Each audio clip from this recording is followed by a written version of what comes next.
In this episode of Common Misconceptions in the Bible, we're going to be looking at a section of the Last Supper, which causes a lot of confusion to some people in the West. And this reading is taken from the 14th chapter of the Gospel according to Mark. When it was evening, he came with the 12. And when they had taken their places and were eating, Jesus said, "Truly I tell you, one of you will betray me, one who is eating with me." They began to be distressed and to say to him one after another, "Surely not I." He said to them, "It is one of the 12, one who is dipping bread into the bowl with me." I think for a lot of people in the West who are used to individual place settings and such things, it would be very obvious who would be dipping in the bowl with him.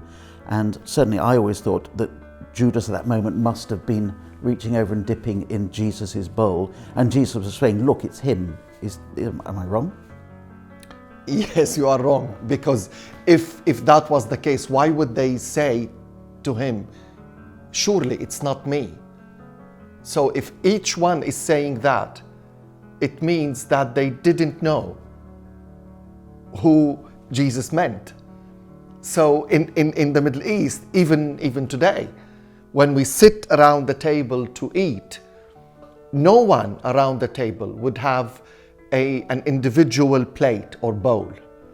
So what happens is all of us would sit around the table, break bread and share the bread, and then we start dipping in the common bowls around the table, like the bowl of hummus or a bowl of yogurt, but you don't take it with a spoon and you put it in your individual plate and you eat from your plate.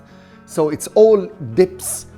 Because of that, Jesus said, "One of you who is dipping with me will betray me."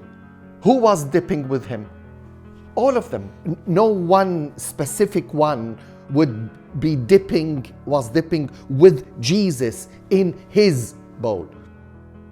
Does this mean that Leonardo da Vinci's painting, which people take as though it was a photograph taken at the time, is actually not very helpful for picturing the Last Supper? It's not very helpful at all. And also the sitting, it couldn't be further from the truth in the Middle East.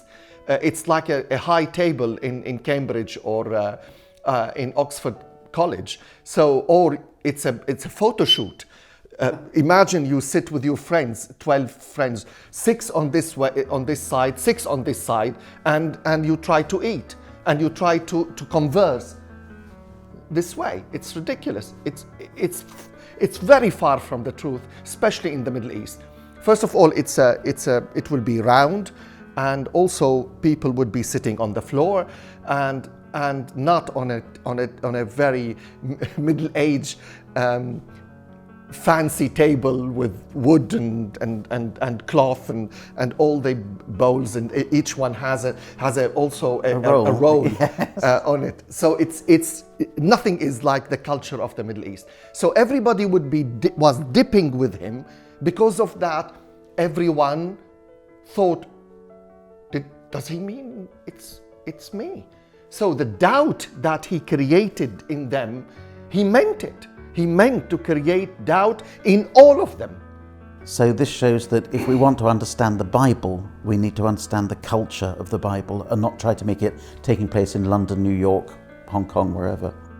This is true. First of all, we need to understand the culture of the text before we apply it in our lives. Of course, there are meanings and theological principles and wonderful interpretations that affect everybody wherever we are in the world.